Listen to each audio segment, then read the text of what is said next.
The long way home.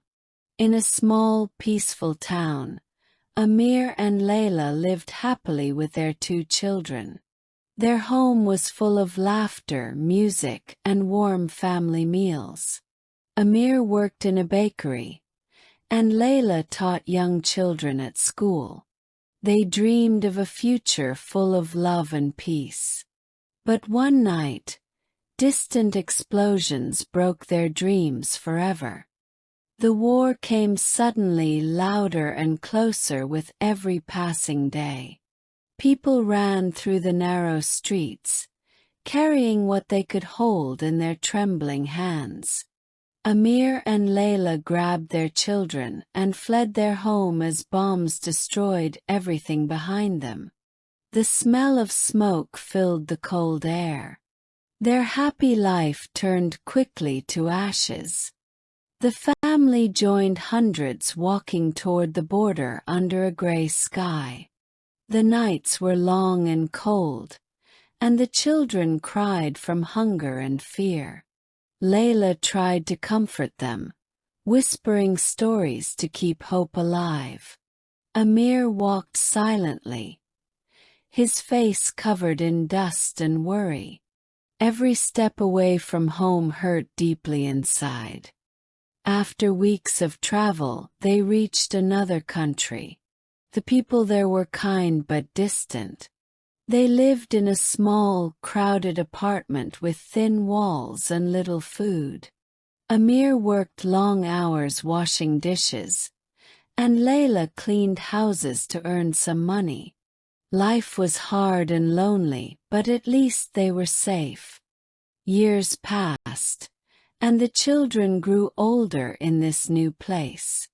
They spoke a new language and went to school, but sometimes they cried for the home they barely remembered.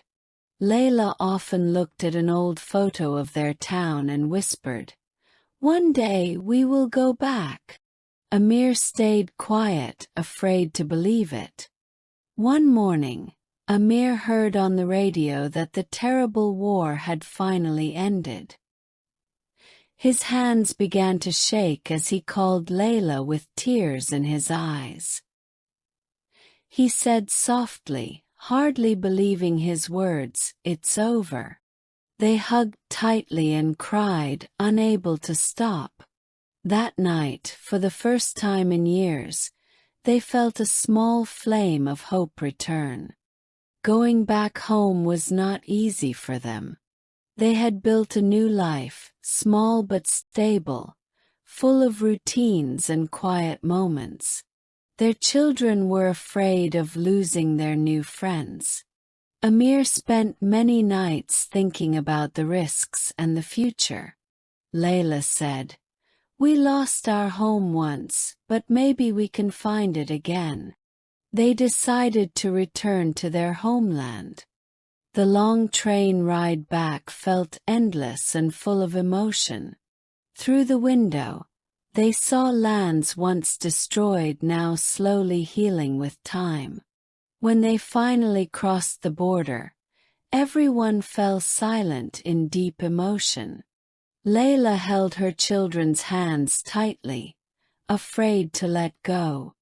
Tears rolled down Amir's face as the smell of home filled the air again. Their old town was broken but alive with signs of rebirth. Houses were being rebuilt, children played again in dusty streets, and flowers grew between cracks of stone. They found the spot where their home once stood.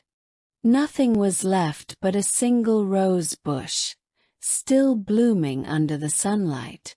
Layla touched it gently, whispering, "We are home again." They built a small new house with their own hands and kind neighbors' help. The community shared food, laughter, and stories of survival and loss. At night, Amir sat outside, watching his children run under the stars. He smiled for the first time in years, feeling peace in his heart. He thought, "We lost everything, but we found love and home."